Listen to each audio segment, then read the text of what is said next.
Hello! ఈరోజైతే సింపుల్‌గా రైస్‌లోకి మష్రూమ్ కర్రీ అయితే వేసేసుకున్నాను. ఇంకేమీ చేసుకోలేదు. అంటారు గదా! వండుకునే వాళ్ళకి ఒక్క కర్రీ అయితే దండుకునే వాళ్ళకి 66 కూరలని. వండుకున్న సిటీలో వండుకున్న, దండుకున్న ఒక్క కూరని.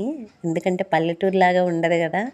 పల్లెటూరులో అయితే పక్కింట్లో వాళ్ళు, ఎదురింట్లో వాళ్ళు ఏదో ఒక కర్రీ చేసి ఇస్తారు. మనం అడగక్కర్లేదు. వాళ్ళే ఇంటికొచ్చేటప్పుడు లేకపోతే ఏదైనా గుర్తొచ్చినప్పుడు ఇదిగోండి కర్రీ తీసుకెళ్ళండి, లేకపోతే ఇలా తినండి అని. కర్రీ అనే కాదు, ఏదైనా పల్లెటూరులో ఉండే ఆ యొక్క ఐక్యత, ప్రేమ సిటీలో ఎవ్వరికీ ఉండదు. అపార్ట్మెంట్‌లో ఉండిపోతారు ఇంకా. ఎదురింట్లో వాళ్ళు, పక్కింట్లో వాళ్ళు వాళ్ళెవరో కూడా తెలీదు.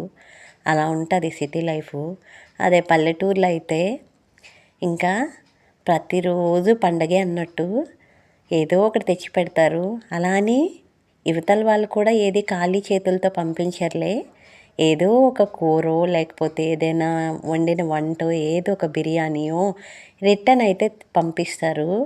పల్లెటూరులో అలా ఒకరికొకరు ఇచ్చిపుచ్చుకునే ఉంటాయి. అదే కాకుండా ఎప్పుడైనా ఆవు కానీ గేదె కానీ ఈనిందంటే ఆవు పాలు, జున్ను పాలు కూడా ఇస్తారు. అబ్బో! ఇదిగోండి మా ఆవు ఈనింది, గేదె ఈనిందని జున్ను పాలు ఇస్తారు. వాళ్ళు చేసుకోవడమే కాకుండా ఇతరులు కూడా చేసుకోవాలని అంత హ్యాపీనెస్‌తో ఇస్తారు. పల్లెటూరులో ఉన్న బంధాలు, పల్లెటూరులో ఉన్న వాతావరణం మరి ఇంకెక్కడ ఉండదు. అలా ప్రతి ఒక్కరి ఇంటిలో కూడా ఉంటది.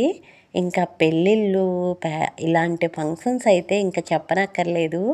ఫుడ్డు కొద్దిగా ఉదయం భోజనాలు అయిపోయిన తర్వాత మిగిలిన భోజనాలు ఉంటాయి కదా! అలా వేస్ట్‌గా పడేయకుండా అలా అని వాళ్ళొక్కళ్ళే తినకుండా అందరికీ చెప్తారు.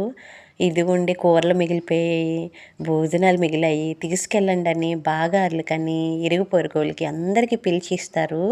అలా ఒకరికొకరు ఐక్యత కలిగి ఉంటారు. ఏ విషయంలోనైనా కష్టమైన, దుఃఖమైన ఏ విషయంలోనైనా అందరూ ఒకరికొకరు సహాయం చేసుకుంటారు. ఏదైనా పల్లెటూరు లైఫ్‌లో నేనైతే చిన్నప్పుడు పల్లెటూరు లైఫ్‌లో పెరిగాను కాబట్టి అవన్నీ జ్ఞాపకంలోకి వస్తే అబ్బా! పల్లెటూరు లైఫ్ ఎంత బావుంటుందో కదా అనిపిస్తది.